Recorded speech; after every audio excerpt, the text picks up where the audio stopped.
All right. Well, welcome to another Bay Trail Confidential. Hope everyone's doing well tonight. I'm Rodney Paul. This is our 23rd episode.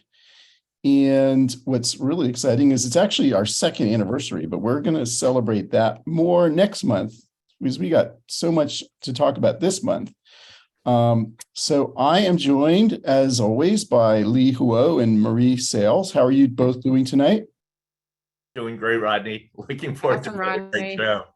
Yeah, we've got some really exciting stuff. We are hosted by San Francisco City Guides, who've been doing a nonprofit doing tours since 1978. They give us our Zoom, appreciate that.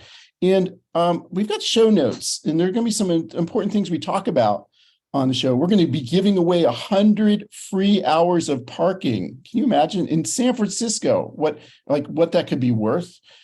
There's a link to that at this website, and also links to Gary Kamiya's books, all kinds of stuff. Special request, if you know what's going on in tonight's World Series game, please don't put that in chat or mention it, because some people are trying to DVR it. In fact, maybe I'm trying to DVR it. This is our agenda. We're going to be generally welcoming everybody.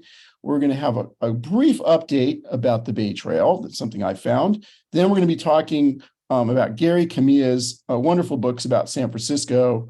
And then a product, this is like, I love Gary's books. He's one of my favorite writers. And then I also love these BikeLink lockers. And I'm going to be, even if you're not a bicyclist, we're going to be talking about why they should be something you pay attention to. And then we're going to have our photo contest and be giving away some cool stuff. So my guests are Gary Kamiya. Gary, how are you doing tonight? I'm doing great. Thanks, Rodney. How you doing? I'm good. And I identify you as a chronicle columnist and author, but you're much more than that. We'll get into that. And then Jake Masler of eLock Technologies are the folks who make BikeLink. Is Steven able to join us tonight, Jake? I don't think he's going to be able to. He has some obligations, unfortunately, but That's I am okay. here, and thank you for having us. We appreciate it. Yeah, great to have you. We always start off by showing where folks have been on either the Bay or the Ridge Trail. So I've got Lee's Bay Trail cred, where he's been. Jake, we've got your Ridge Trail. You do a lot of Ridge Trail stuff, and you've been all over. Yeah, well, I love the Ridge Trail, and I love to run, so it's wonderful having it in the backyard. So, yep, we love encompassing both. And now I'm just kind of showing where I've been over the past month. This is what I've been doing, and over the past year. And for Gary, we're going to be talking about Gary's cred when we get into his topic.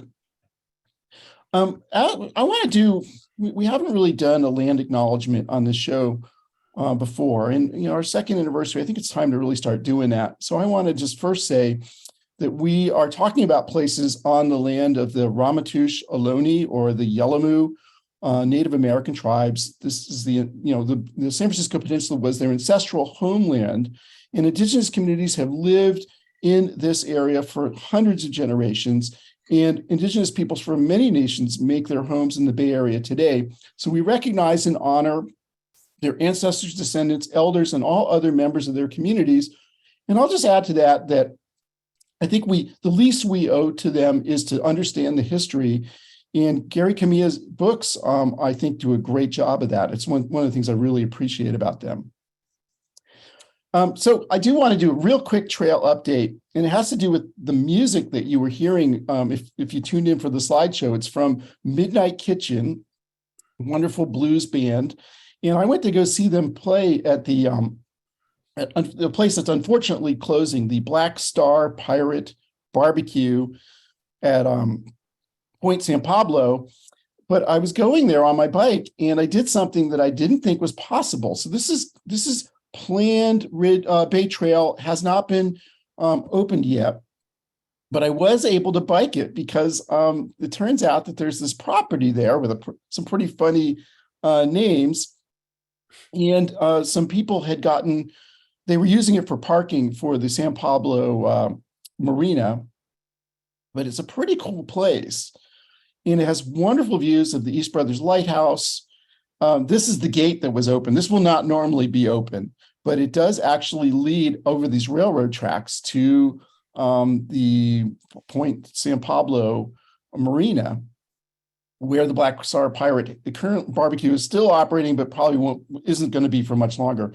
But there's these businesses there. There's this potter who does, his business is called Claybirds, and there's also the Good Hot Sauna, and you can go camping there. So I just put this out here. If you want to go check this area out, it's really interesting. I think the saunas, they're very, very nice. They're not inexpensive, as I recall. These are the views from the campgrounds. You can camp, and it's called Hip Camp. And again, go to the show notes page, and you'll have a link to get to this. This is the Potter. So just stuff for you to think about. Pretty cool to be able to preview Bay Trail. And it even has the Bayard building, which is named for Bruce Bayard, who's the great trail advocate in Richmond. So want to mention all that. But now I really want to welcome Gary Kamiya to the show. Gary, let's start talking about your book, Cool Gray City of Love. I want to first talk about how I learned about it. And it had to do, I went to a New Year's Eve party in San Francisco, in the Haight District.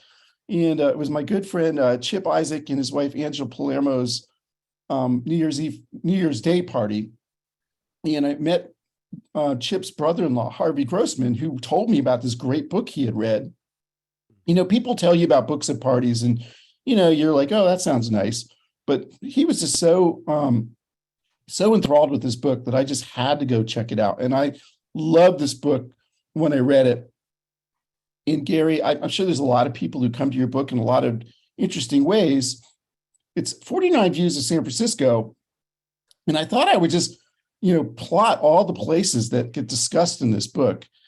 And Gary, my first question to you is, tell me, well, actually, you were going to read your preface in which you talk about how you set off on this exploration of San Francisco. Oh, sure. I'd be happy to do a quick this is a somewhat edited version of the preface to the book.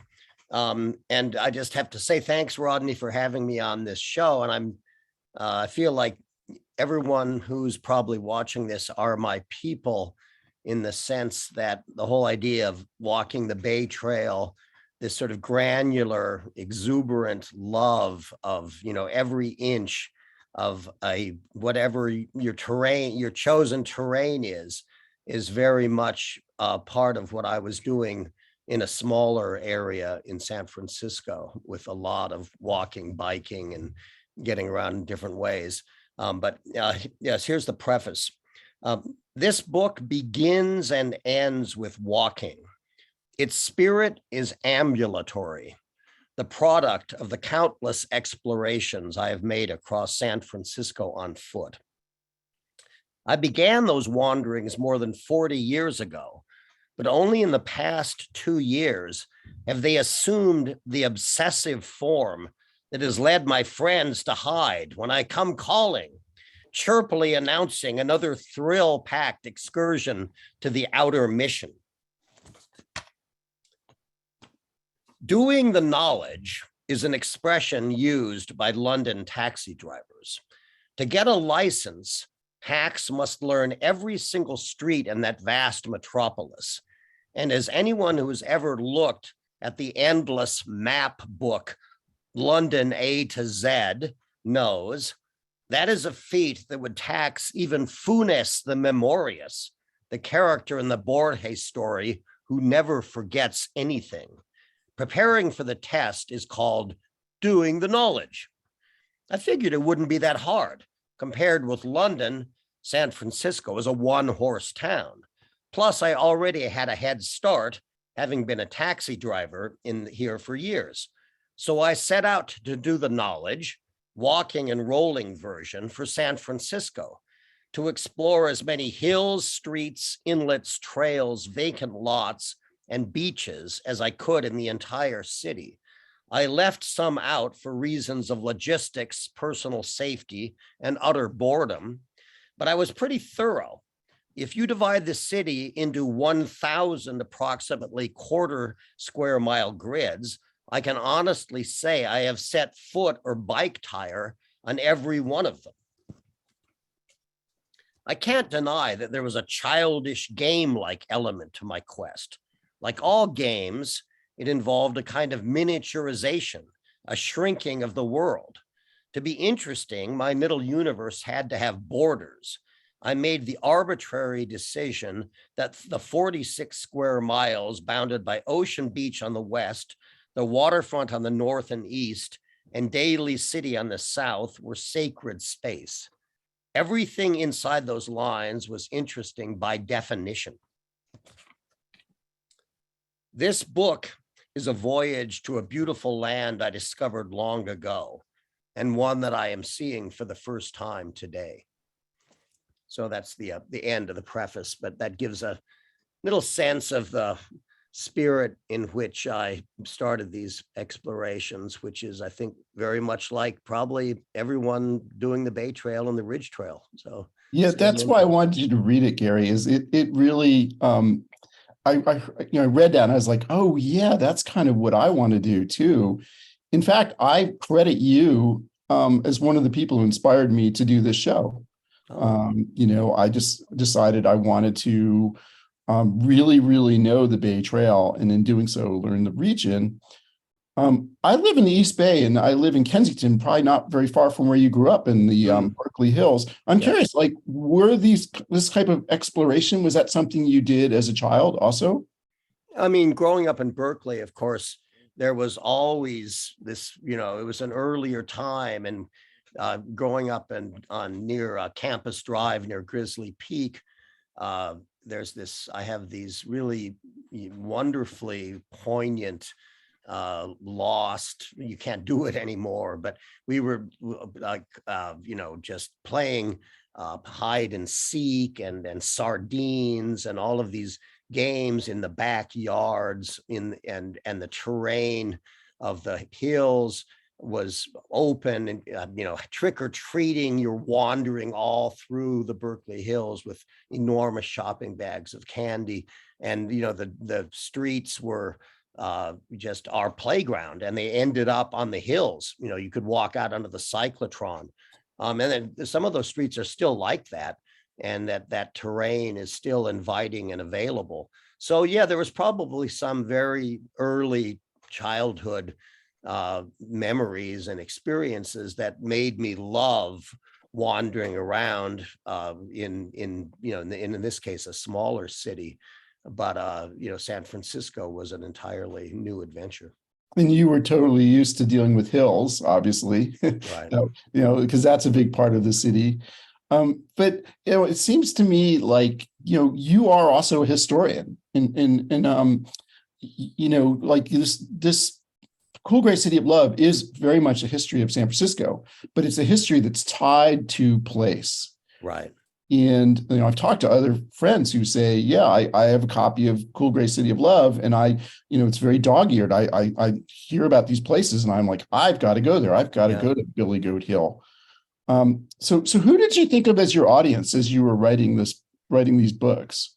Oh, I don't know that I had a specific audience in mind. I think many writers write for sort of an ideal reader. You write for someone that's smart, sympathetic, interested, and is just, someone that will take what you write as seriously as you do and as lightly as you do. And that will, sort of in a way, it's probably an extension of your ideal self, which often is one of the nice things about any artistic endeavor, is you're sort of trying to get in touch with that ideal self. And I think you project that, or I at least to some degree, insofar as I ever thought about who I was writing for, which I did not that much. But I think there's a sort of a sense, and maybe an unconscious sense, that you're writing, you're trying to do your best. It's like, it's that old cliche, you bring your best to what you try to do. And the audience is part of that. You're thinking about the audience as the best possible audience, just as you're trying to be the best possible human and writer when you're working. Yeah, and seems like a lot of people have been inspired by these books to go visit these places. And a lot of us have our own ties to these places. So, I look at some of these these pictures that are done by Paul Madonna. We should definitely talk about him because Yeah. he's the illustrator of your new book. And we'll mention in a little bit that the two of you are doing a book event in Berkeley next week. But do you and Paul go on these adventures together? Do you do explorations? Oh, very, very much so. I mean, so the story with Paul, we actually reached out to Paul to see if he would illustrate Cool Gray City. The illustrations you're seeing now are from my book with Paul that came out 2 years ago called Spirits of San Francisco: Voyages Through the Unknown City. The Cool Gray City came out in 2013 and Spirits came out in 2020. But we reached out to Paul and he was interested. He was, he liked the book. He wanted to, he would have wanted to participate. And then he said, well, how many drawings do I have to do? And it was like, well, actually there's 49. That's the subtitle, 49 Views of San Francisco. And they said, well, how much time do I have? And they told him, well, it's about 2 or 3 months. And he was like, I can't do that. And as you look at this, his work, these drawings are not done with you. It's not possible to do work of this quality that fast. So he had to pass. But we met actually at the Northern California Book Awards. We had both won a prize from them for our work, and we hit it off when we met, and we sort of vowed, hey, we're going to work together someday. And so we got together for the Spirits collaboration, which was really fun. And it was a full-on collaboration, far more than most works that involve a writer and an artist. We were really equal, and we would go out on these wacky scouting expeditions that I heard you talking before the show with another one of the guests and sort of saying, I didn't trespass. Well, there was actually a fair amount of trespassing transpired. So one of the good things about being a middle-aged man that you can get away with a lot, because you're like that this old guy crawling through this fence can't really be that transgressive. So we did get rousted out of Pier 70, which is all being redone for that Forest City development. Once we were spotted, like a number of trucks and guys with hard hats swooped down on us. And it was the only reason probably they were worried about it was that all of the piers we were exploring had like enormous holes in them that you could literally just drop into the bay from these collapsing railroad piers. But we had a great time. And it was, mutually educational for both of us, because I showed him things that he didn't know, and he turned me on to things that I had never paid attention to, like the Rock House. I know that you had some art of the Rock House, this very interesting building on Potrero Hill. And I've never, it's on the sort of this little orphaned western part of Potrero Hill. I call it Potrero West, because it was created when they put that, there's the Rock House, that one right there.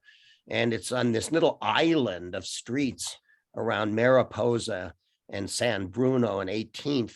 And it's people don't go up there because the streets don't go through, because 101 is just beyond this perspective, is this, big drop to this, monster, 8-lane freeway. But this building is built on what is, as far as I know, the largest sort of pad of extrusive bedrock in San Francisco. And I had just never seen it, but Paul's studio at that time was right down the street. So, he said, let's do something on that. It was always a little challenging when somebody just comes in cold and says, let's do something on this, because I'm like, well, what if I can't find anything interesting to say about it? What if it's just like this building and it happens to be on this big thing of rock? I can't really stretch that out to 1,000 words, but it turned out that it had an amazing story. And and it worked both ways. We did one of the earthquake subsidence streets south of Market, Shipley Street, where the streets sagged down. They sank during the 1906 earthquake, and then later they were regraded. And then this resulted in buildings being half buried, so that you're walking along and a building's window is half covered. And he had never seen that. This is an interesting building out in the outer Mission, the Excelsior. So there was just a lot of, it was a great collaboration and a lot of fun. And as a writer, it's a real privilege and fun. There's the Shipley Street building. You can see if you look at the bottom of those windows, like, why are those windows like 3 feet instead of 6 feet high? And that's because that entire building sank when the ground liquefied south of Market. Was an enormous swamp, of course. And the buildings, many just collapsed with horrible fatalities. The worst loss of life happened around 6th and Folsom, 6th and Howard during the earthquake in these huge rooming houses. This is a couple blocks away from there, and it's subsided. And then, as I say, 20 or 30 years later, they regraded the streets and they didn't raise the buildings. So you have these very strange buried buildings, which are some of the only visible sort of artifacts of the 1906 quake, because by definition, the quake was so destructive, it just wiped everything out and there's not that much left. There's some buildings made with clinker bricks, as they're called, that are discolored bricks by the fire. But, you know, there aren't that many things that where you can look at and go, oh, that's actually the sort of indirect result of the earthquake. So that was a really fun thing. And Paul is just, you know, wonderful at doing the sort of mysterious drawings of these sort of ordinary looking places where he captures the wires, the shadows, and all of the sort of texture of them. So it was a really fun collaboration. Yeah, I love his drawings, and you know, I was noting to you that your book is not available on Kindle, and it kind of makes sense because you would not want to experience these drawings on a Kindle. Right. Yeah. You really do want the paper book. Also want to mention, like, both the Rock House and this house are very close to. I used to work at 7th and Townsend, and I used to. Yeah. A lot of. I'm like you. I like walking. Yeah. And so I went by places. Although I have to be honest, I know I've been by the Rock House, and I thought it was kind of cool looking, but I didn't really dwell on it the way, you know, you did with your writing. Right. And That's it is that building there, Rodney. Sorry to interrupt you. That's on South Park, which has this wonderful little oval park near 2nd and 3rd and Bryant Streets, south of Market, and that neighborhood has an extraordinary history. It was San Francisco's first swanky address. It was the only place in the entire city and during the gold rush that was flat and free of sand. And this entrepreneur, George Gordon, had the idea to build a mews like Berkeley Square in London, with a private garden and very expensive, beautiful houses around it. And it was the place where all of the gently bred of San Francisco lived for a few decades until the cable car was invented. And that opened up Nob Hill. And all of a sudden, all the wealthy moved up there. And then this fell gradually onto very hard times and actually became, you know, kind of a slum. And where all the undesirable minorities of San Francisco ended up,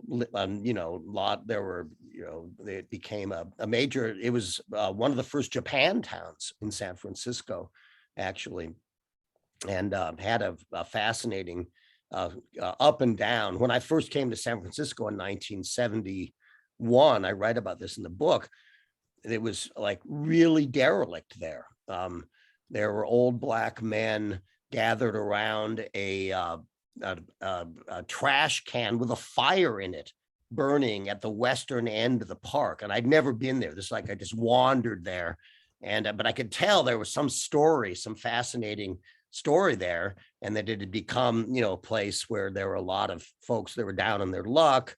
and actually later found out, some crime and drug addicts and whatnot. So it really, had hit a low point. And then, of course, it went through yet another bizarre only in San Francisco transformation when it became the ground zero of the first .com boom. And so that was a complete eye opener. And now there's like major VC firms there, companies that do deals in the hundreds of millions of dollars. There's these very swanky buildings on this park, but at the same time, this building that we're looking at, which was an old Japanese run hotel, now has been preserved actually as affordable housing for a very vulnerable population. And so there's still a link with, that part of South Park. So South Park's one of those neighborhoods that it's a whole universe unto itself. And, it's like 2 blocks from the ballpark. And it's just a fascinating neighborhood. I have a chapter on it in Spirits. And I did one whole deep dive into it, only looking at crime records in South Park. Crime is a really fascinating way of looking at the history of a neighborhood. And I just went through the newspapers for like 100 years, tracking the changes of that neighborhood. And Paul did a fantastic drawing of this building. Yeah. There's something he shows us things that we've probably seen before, but he gets us to look at it in a different way. I kind of feel like your writing does that too. Like you're often writing about places that we're pretty familiar with, like say the Ferry Building or the Golden Gate Bridge or the Palace of Fine Arts, but you are like giving us information that makes us think about them differently, especially the history, the place, like its role in San Francisco history and culture.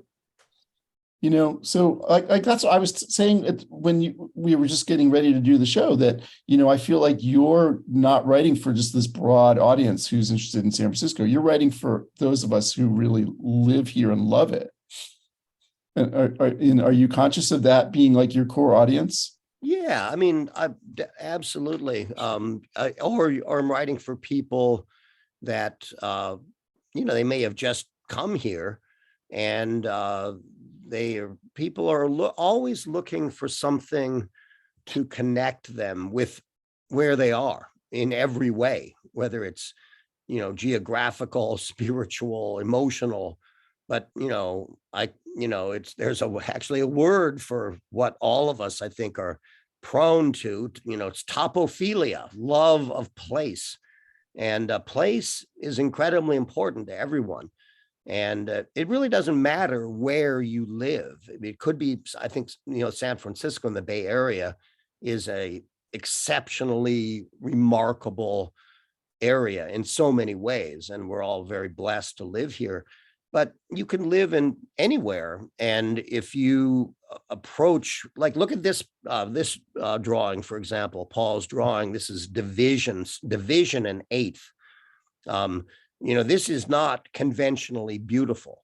But once you learn to see any given neighborhood, any intersection, any little strip of ground in the right way, with the right spirit of curiosity and openness, and and then it might be that you plunge into the history or that you learn about who's living there now. As long as you engage with it, all of these, any place in the world really can come alive and have these depths that you didn't expect. And so that's the kind of spirit that I was trying to capture. It's not just about it happened to be San Francisco, but in a way it really could be anywhere, and it could be in a place that is not conventionally beautiful or even stunning the way that the Bay Area is. It could be much more banal. But so much of it is within your own imagination and your own mind. Yeah. One of my favorite facts from one of your books, from Cool Gray City of Love, I feel like a lot of your history just kind of connects things that we already know about, but gives it a new depth. And so a good example is you write about Allen Ginsberg reciting Howl in North Beach. And then they go out for a late dinner at Sam Woe's, and I thought, like, I didn't know that. And that's just kind of delightful. Yeah, then they ended up, actually the reading was on Fillmore Street at the Six Gallery. Then they came back to North Beach, went to Sam Woe's, and then they went to The Place, this zany bar on Upper Grant, about a block away from where I live, where they continued to. And the great thing about that story is that they all realized at the time that something epochal had happened. It was not like, oh, that was a pretty good reading, let's go have a drink. No, they were like, something big just went down. and that's, it's unusual for people to know that at the time, but they did. Yeah. And I guess, there's all these moments that revert, even if they had that sense of, they had no sense of, like, just like, here we are in 2022, long Right. after everybody involved is dead, and it's still fascinating to us. Right. So yeah, like, you were the keynote speaker for the San Francisco City Guides training class this year. Mm. And Yeah. that was such a nice thing, that, like, this is, to me, the perfect book for a tour guide to like connect all, like, we know our particular subjects really well, but there's all these other things that are adjacent that I think your histories get at. Yeah, I really enjoyed speaking again, just like, this group is sort of my people. The city guides, those are totally my people. These are people that just want to walk around and talk about San Francisco history, and they love, every square inch of the areas they're covering. And so it was a pleasure to give them just a congratulations and a welcome to your new profession, or your new vocation, I guess. Right? Yeah, it's a great, I mean, I did the training 7 years ago, and just have been so happy to be a guide for San Francisco City Guides. It's really a city treasure. It's just such a fantastic thing. I've actually got it in one of my chapters, one of the most important chapters in the book, the chapter about the Western Addition, and the Black Run bookstore that was Jimbo's Bop City. I got that little tidbit about that bookstore having been moved, that building having been physically moved 3 blocks from Japantown to Sutter and Fillmore on a San Francisco City Guides tour. So, I feel a lot of gratitude to whoever that guide was, that they gave me that opening into that incredible story. Yeah, it's really nice. And then, of course, you mentioned the San Francisco History Room at the library, which is also near and dear to all of us. Is one likely to encounter you there? Is that like one of your haunts? Oh yeah, no, I was just there about a week ago. So yeah, I love that place. I know the librarians, and it's another little jewel, just wonderful place to go and delve deep and use all their great resources, and work on whatever your crazy obsession is. So we've been talking about history, but present day San Francisco certainly has its problems. What do you think of, like, all the public space that is now available in the South of Market area? It's really been transformed in the last 30 years from having almost no public space to having an enormous amount. How do you feel about that? Do you think they've gotten it right by and large? Oh God, I mean, how can you not be impressed, for example, with Salesforce Park? It's just, that's really a beautifully executed space. Obviously, they had a few engineering problems that out of the gate that was a little dismaying, but they overcame those. And it's like a verdant highline, that doesn't have the historic old tracks and all that like New York's Highline. But it's landscaping, the 8 different gardens they have there. And then the multiplicity of perspectives on the city. Sometimes you're looking into these gleaming sort of, tech monoliths, but then you'll see early 20th century buildings, and you'll see the approach to the Bay Bridge and gritty industrial things as well when you're walking there. And it's one of the best views there is of the old phone company building, one of the great Timothy Floyger's building on New Montgomery, one of the greatest skyscrapers in the city. So that's just a fantastic place. And it seems to be well used, it seems to be working really well. So yeah, that's, what's not to like about that. That's just a wonderful thing. It's kind of in the same, similar to, when they redid Chrissy Field and other major civic improvements. The new park on Russian Hill is fabulous. None of these things are cheap, but considering we spend $13 billion a year, I'll take some of these permanent improvements to the city, even if they're costly. And they really have made a significant improvement in the city, these new spaces. But of course, that doesn't, in terms of the problems you're talking about, those problems are not going to be solved by putting in beautiful new parks, but it's still great to have the beautiful new parks. So I'm happy. I think everyone's happy about them. Yeah, maybe it helps keep people from kind of turning their backs on the city, having great places to go. I'm fortunate to be a tour guide for the Salesforce Transit Center. So I get to talk about that. Yeah.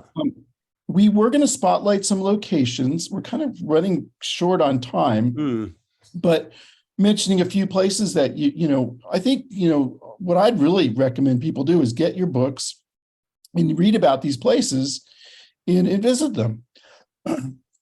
Because Glen Canyon is in particular, it's really a sleeper in San Francisco. I've met so many native San Franciscans that were like, man, I never even really knew about that place. And I read your book and I went down there. It had the first dynamite factory, but just geologically and geographically, it's such an anomaly. It's this huge like canyon right in the heart of the city with Islas Creek running through it. It's just a miraculous, interesting place, and has some really fascinating, big, sort of 1960s houses up on the Diamond Heights side on huge stilts that are fun to explore. It's really worth a trip, and just, a unique place in the city that is easy to miss. It's just, not that well known, but it's really a treasure. Yeah, it is. Like a lot of the places we talk about on this show are places that people just in their everyday lives go whizzing by. Right. This was one for me. People zooming up O'Shaughnessy, and they were actually going to put a huge freeway through there during the freeway mania, and that was stopped by these housewives of Glen Canyon, the Gumtree Girls, a really great example of early grassroots organizing, just stopping this when freeways were the answer to every single problem. There was actually going to be a freeway running right next to Glen Canyon and then going under Twin Peaks. So that was averted thanks to these mostly, it was the whole neighborhood, but these spearheaded by these housewives. And I know in one of your chapters kind of enumerate the various heroes of San Francisco history, and I know they're in that list as are a lot of other great people. Let's talk about the Palace of Fine Arts. Yeah, Paul has these amazing drawings. Yeah, that's an incredible. He did the most amazing work on that, and that's just such a lovely story about, sort of the bad boy architect. Willis Polk was given this commission. Of course, this is for the 1916 Panama Pacific International Exposition. And it was he didn't know what to do with it. It was like the worst site. And it seemed like, because it had a big muddy lagoon, this kind of big pond. And he was like, let's, I don't want to do this. And Maybeck did a drawing of it. And Polk, who had a huge ego, for once was very gracious. And he said, look, you came up with this amazing drawing. of this thing that looks like one of those magical buildings out of the background of a Renaissance painting, this sort of illogical this classical building that doesn't serve any function. You know, it's like a folly, and the architectural genre of a folly. And he turned it over to Maybach. Maybach created it, and even during the fair, it was the most beloved building at the time. So even when the fair was going on, people were like, we got to save this thing. And all of the other ephemeral buildings of that amazing, crazy World's Fair were all destroyed, or they were shipped out. There's great photographs of like the Ohio building sailing off on a barge where it ended up in San Mateo County before it burned down. They're all gone. All these wacky, ephemeral buildings. And of course, the Palace of Fine Arts was built to be ephemeral. It was just made out of lath and plaster. But then they raised millions of dollars. They made it permanent, and it's one of the crown jewels of San Francisco. So it's a lovely story, and Maybach was one of the great architectural geniuses of the Bay Area. Yep.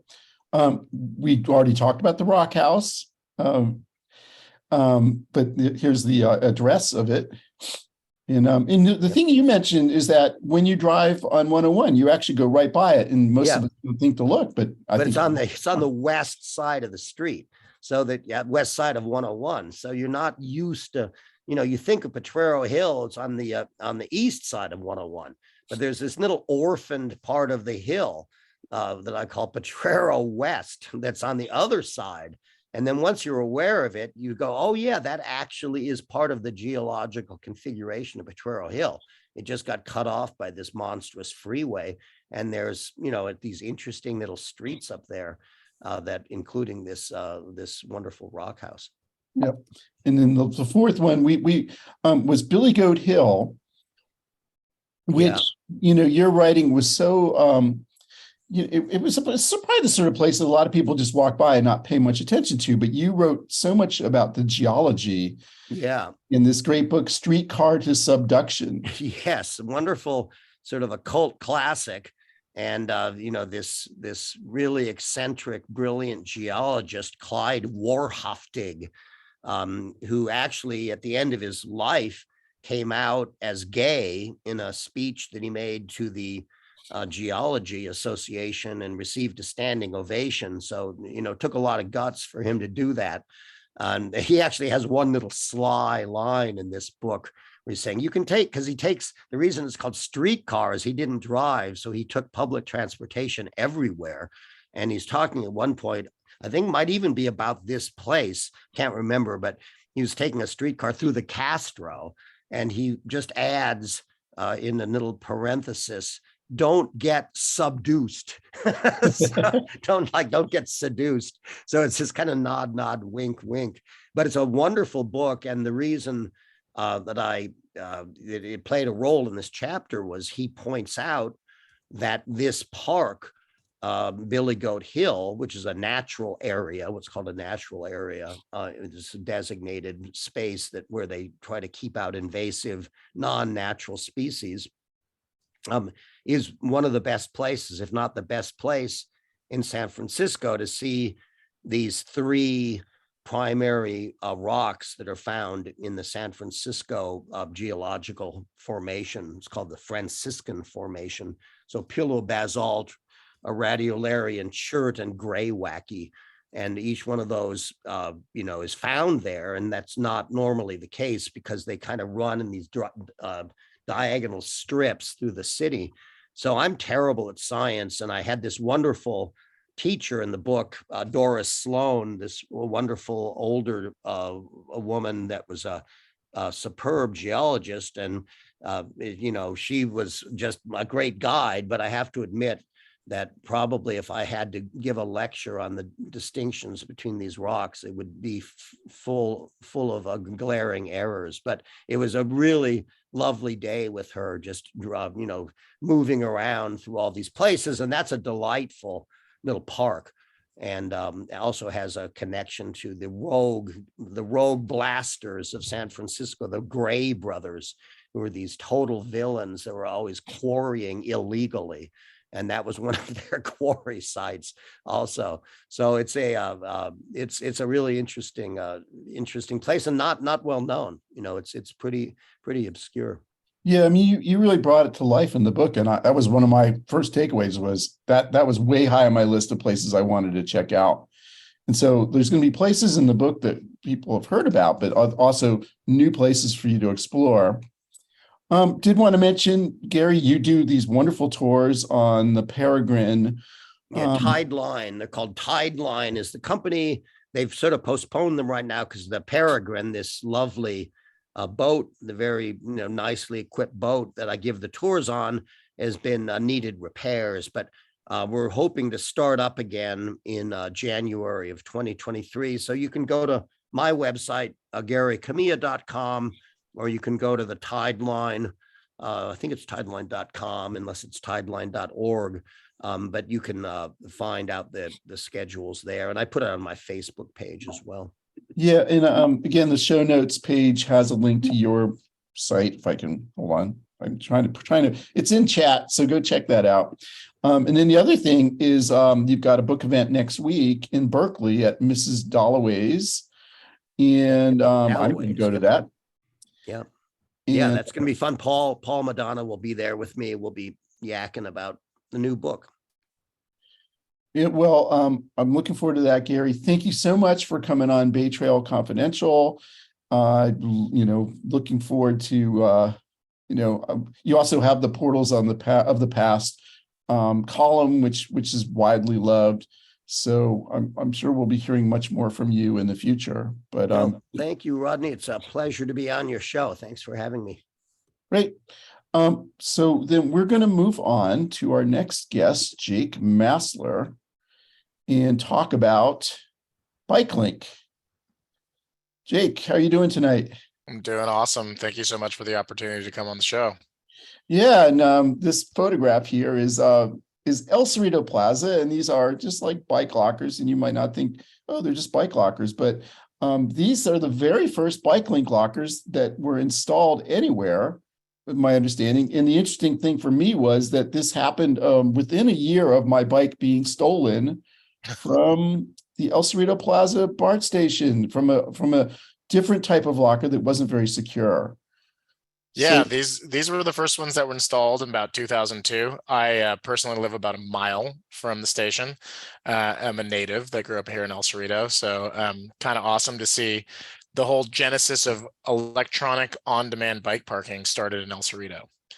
yeah, and we're, I want to make the argument to not everybody in this group is a bicyclist, but that it really, it gets people out of their cars. It's 5 cents an hour.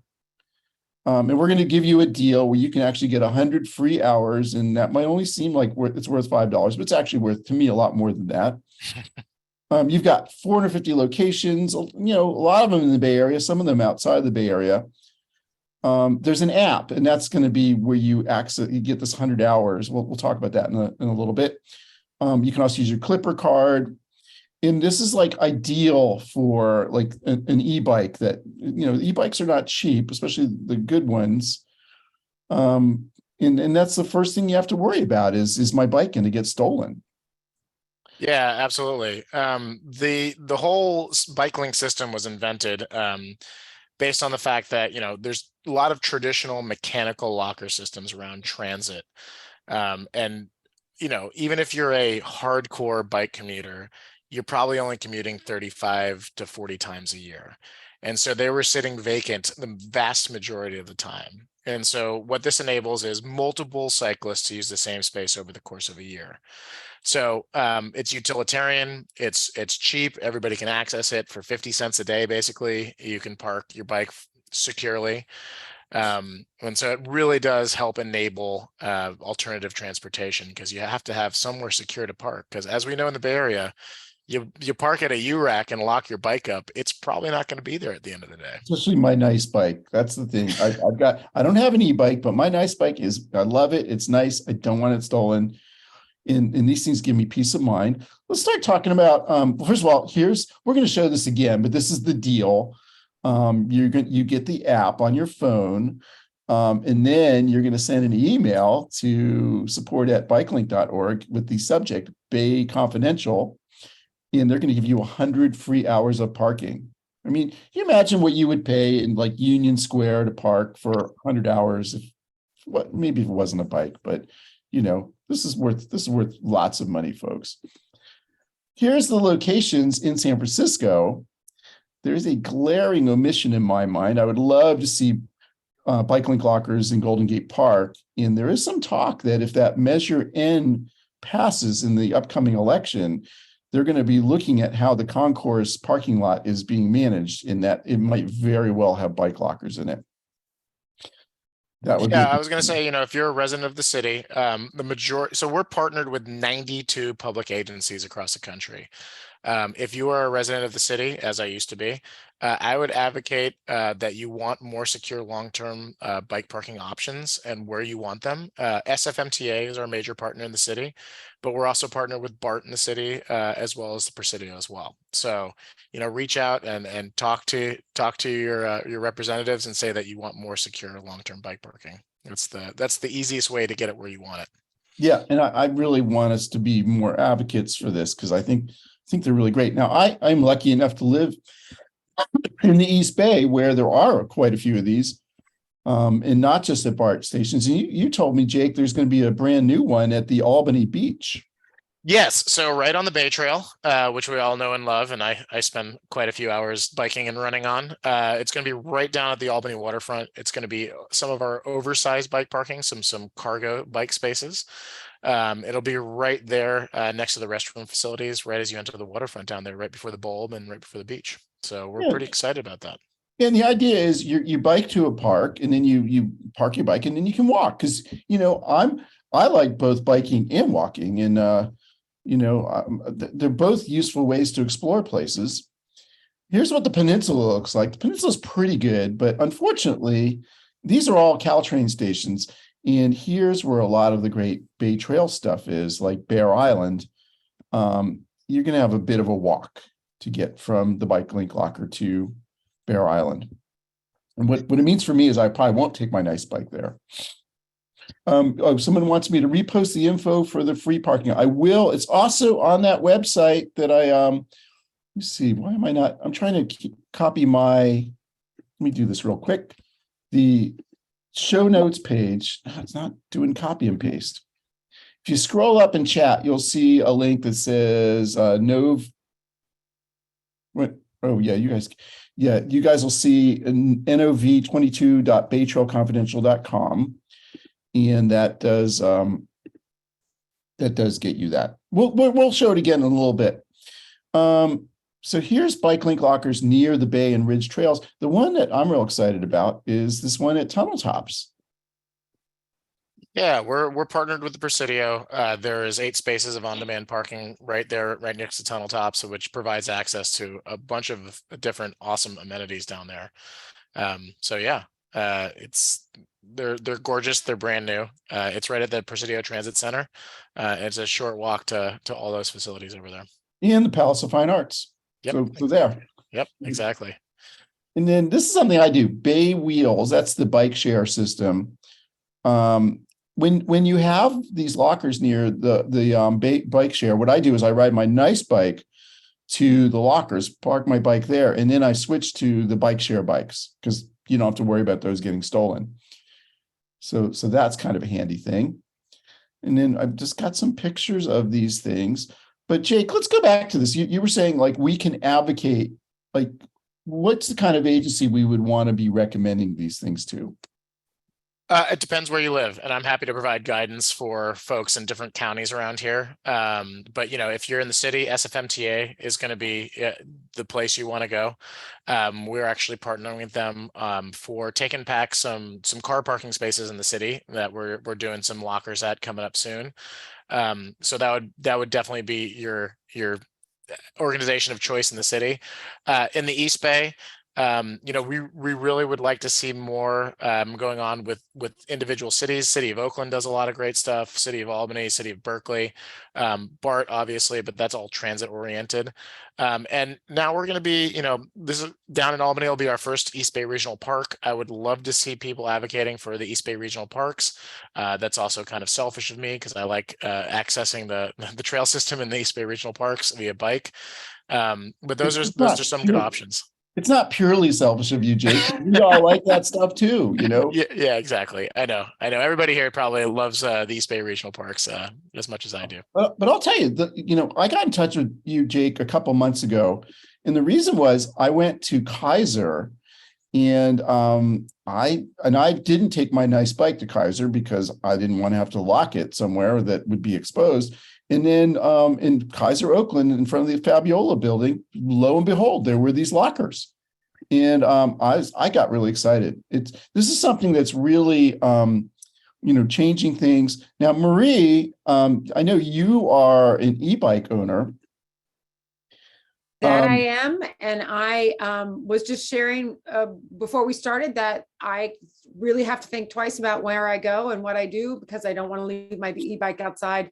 And this is actually new for me. I've already signed up. I've already sent my email to the support and I can't wait to get going and start using this. So thank you. This is a great resource. Yeah, and I'm going to skip through these slides real quick to get to that slide that shows you how to get the free. I mean, who doesn't want 100 free hours, right? Because what it means is you can try it out. Hey, Jake, why don't you tell us real quick, step us through how everything works. So you have to register for the service. We need some bits of information from you guys because we are providing a secured access enclosure in a public space. We have 24/7 support. That's actually local over here out in Walnut Creek. We have a call center. We also have 2 user support managers that are on call 24 hours a day, local technicians that handle everything. So as a user, I have an app. I have my card. I go to a locker. I find any available space and you park for 5 cents an hour and you use it like a parking meter. So I put in the amount of hours I feel like I'm going to stay for. And no matter what, your biker is going to stay secure, even if you go to an expired state. But like a parking ticket, if you do go to that expired state, your rate bumps up from 5 cents an hour to 12 cents an hour. And that's just really to encourage turnover and non-monopolization of the spaces. So, like I was saying, we replaced all these mechanical lockers that were serving one user on an annual basis. Around the Bay Area, we typically serve about 10 cyclists per space on an annual basis. And some locations, it's up to about 50 cyclists, like downtown Oakland, downtown San Francisco. We serve a crazy, crazy number of cyclists in one space. So yeah, it's like a full turnkey for everything, from getting your access to having 24/7 user support. And we also do all the maintenance for these public agencies as well. Yep. See, someone's raised a hand. Now, Jake, I know you're going to need to go pretty soon. So why don't we skip ahead and then we'll take the question. We want to do our photo contest, and we always let Serena of the Bay Trail pick a place to recommend people go. It's too bad Gary's not still here because I'd love to hear what he thinks of Mount Olympus. It's a very strange place in San Francisco. I think it's the geographic center of the city, and it's this obelisk. And it's very close to the Haight-Ashbury. It's right here, kind of in between Twin Peaks and the Haight-Ashbury. So very Rodney, cool. It is on the old Ridge Trail route. Is it really? Yes, it is. It runs right through there. There's a nice little secret staircase that runs right at Mount Olympus. I used to live in the Haight, and I would just happened upon it because I loved hiking over the hill to the Castro. So that's cool. I didn't know that was on the Ridge Trail. The winners of the photo contest can either get a Ridge Trail guide or a set of Bay Trail map cards. You get to choose. And here are we only have 3 entries this month. Here's entry A. Let me put up the poll. Oh, there it is. Okay. Here's there we go. There's the poll. No, there's the poll.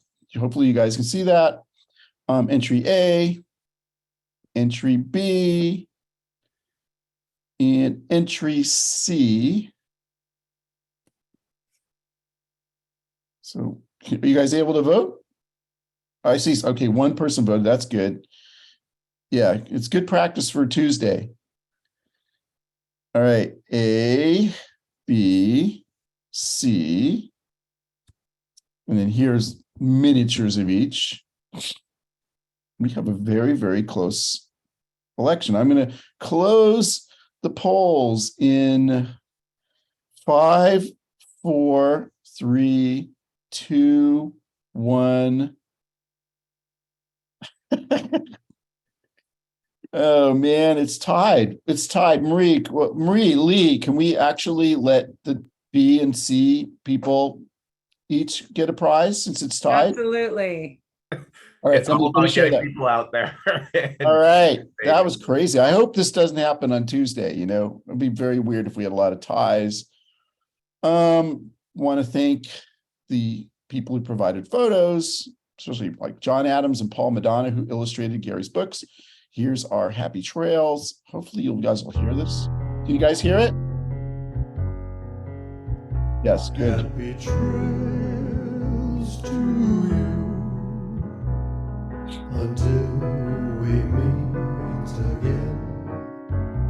Happy trails to you.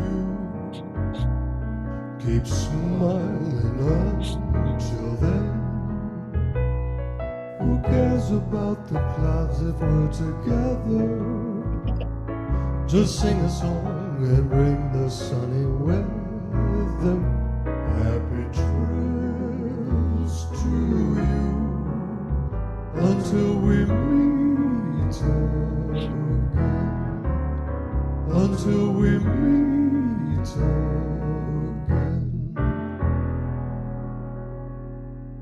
All right, we've got a question from Joe. Go ahead, Joe, or statement, whatever. Yeah, on the BikeLink thing, I just wanted to say that my partner and I locked up in BikeLink at the Berkeley Amtrak station. And when we came back after a day, 2 days, we found that somebody had tried to break into the locker and had done a good job busting it up, but they had not gotten our bikes. But they had done a good job busting it up. Evidently, that's been a problem at that site because they have half the lockers closed for repairs right now.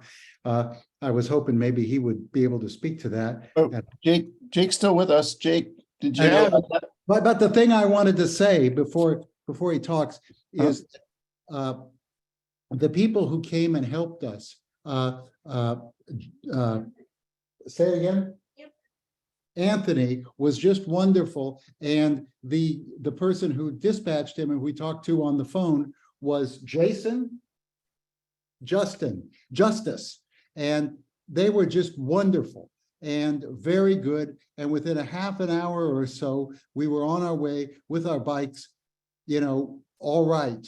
And the thing was just, beat to hell. So we were really impressed at the service and the treatment. And I hope that they get the others fixed up because the majority of them were closed for repairs. But it's great service. We use the bike parking at BART station, downtown Berkeley, all the time. And we don't drive much. And so Joe, remind me, where was the incident where they tried to break in? this was Berkeley Amtrak under the freeway at University.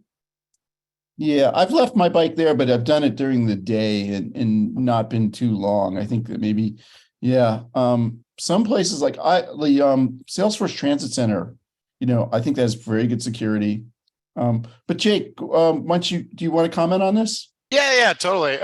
First of all, I'll thank Anthony and Justice. They're both integral players over here at BikeLink. And I appreciate the kind words. Yeah, I mean, first of all, the lockers, themselves, like it is a cat and mouse game. There is no such thing as a impenetrable black box. However, we have completely changed everything mechanically and software wise over the years as we kind of see how vandalism works and how people attack our lockers. And so it is extremely hard to get into our lockers. The numbers that last time when I ran for our marketing stuff was it's 25,000 times safer than parking your bike on the street with the eLock. And so, we are actually working with the city of Berkeley, who owns 2 of those lockers, and Capital Corridor owns the other. We fix up the Capital Corridor one. City of Berkeley is a little more challenging to work with, but we're getting there. And we're also I'm working on relocating those lockers right now.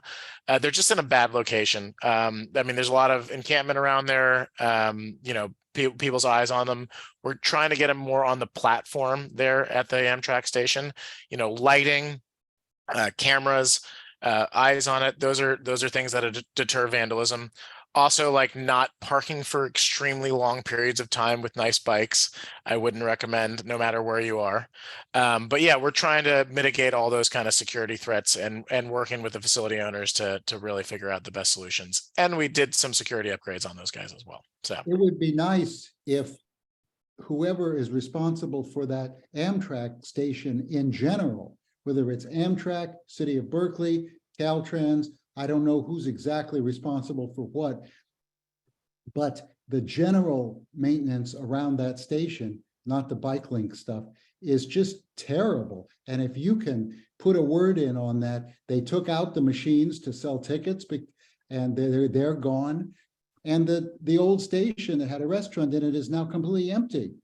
It's just, anyway, if you could lend your voice to that when you have contact with these people, since you know them, that would be wonderful for the traveling public like us.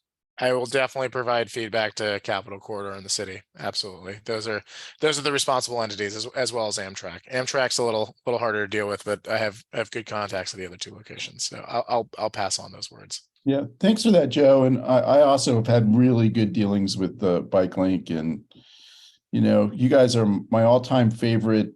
These guys are a for-profit company, but you're like the best. Appreciate it. Yeah, we are a for-profit company. That all being said, like really, the CEO started the company. He does all bike and pedestrian architecture, and that's kind of what led him into creating these locker systems. For instance, like the crossing over at University Avenue was designed by our sister company, Stephen Grover and Associates. Does a lot of bike and pedestrian overcrossings throughout the Bay Area, which Rodney might be of interest to you at a later date, that I can kind of hook you up with the project manager over at our sister company. But really, ultimately, what we're looking to do is enable alternative transportation, period.